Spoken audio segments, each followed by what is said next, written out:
What's up, guys? This is the end of the 6th week after I had my hernia revision repair surgery. And for those of you who are just tuning in for the first time, maybe because of my title talking about DVTs after hernia surgery, I had a hernia years ago and I had it repaired. The first hernia was an umbilical hernia that got repaired. It was an open surgery. And then it was after that, within a year actually, I had a VSG surgery. So they went in and did VSG laparoscopically. And in the midst of all that, I kind of got weakened at the umbilical spot again. Had a ventral hernia pop up because of the trocars. And so then I had a hernia revision or a hernia repair that repaired the trocar hernia as well as the umbilical hernia that no longer fit.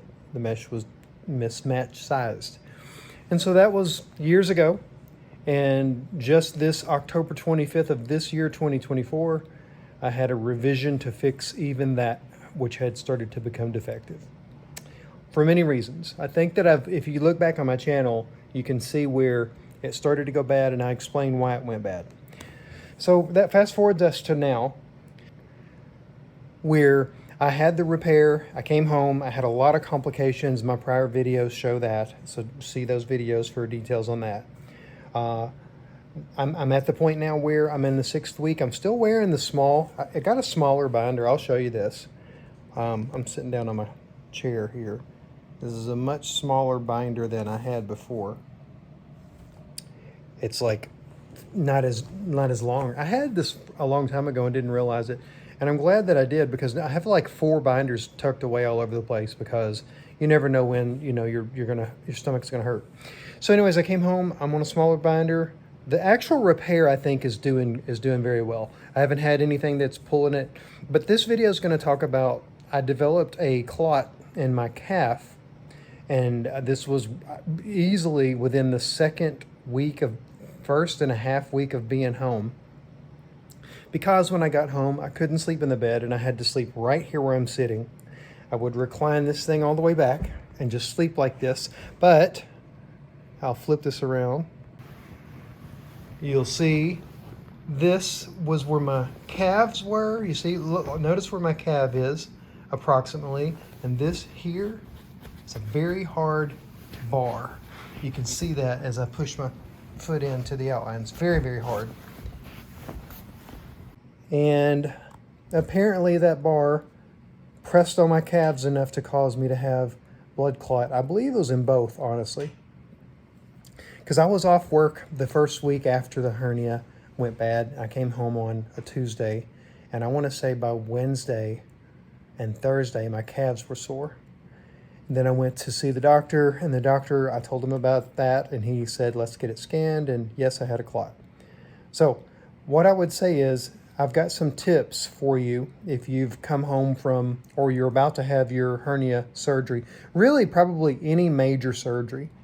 If you have to sleep on something like your couch, be mindful that it pressing against a hard part of your couch could potentially cause a calf. You're going to want to move as often as you can, as soon as you possibly can. I'm not trying to deter you from sleeping on your couch and recliner like that. You might have to. I literally also slept in the recliner that's in our room, which looks like a lazy boy. It's my wife's recliner she got from her parents. And it put a pillow on it. Like, look at where your calf's gonna, especially your calf. We know that we get clots in our calves. So check it and make sure that it's not gonna be too hard. Maybe stick a pillow down there where your calf's gonna be.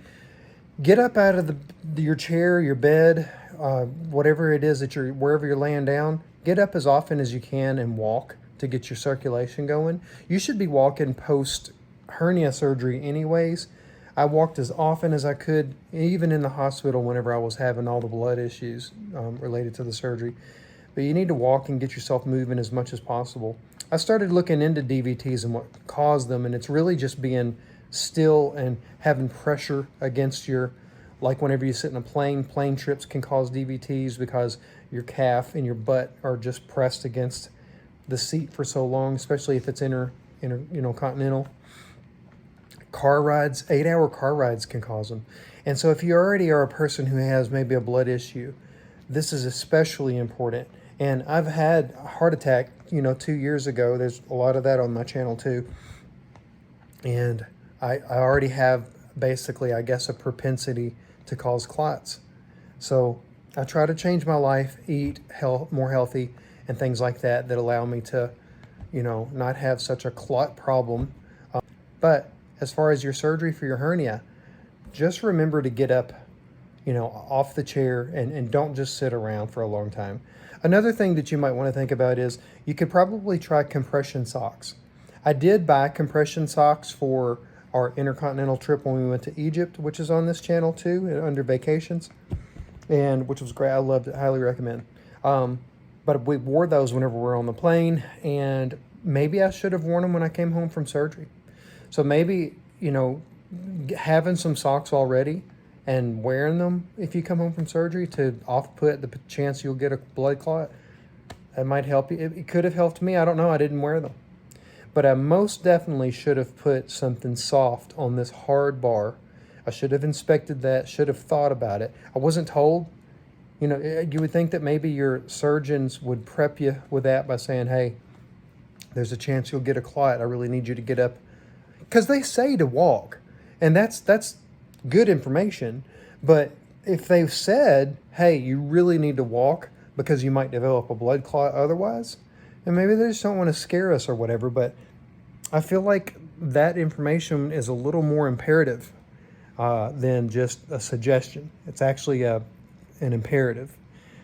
So anyways, that's my advice to you. If you've had a major surgery, consider how your body's going to be placed in relation to whatever is hard, whatever's soft, whatever's supportive, whatever's not, and make accommodations for that.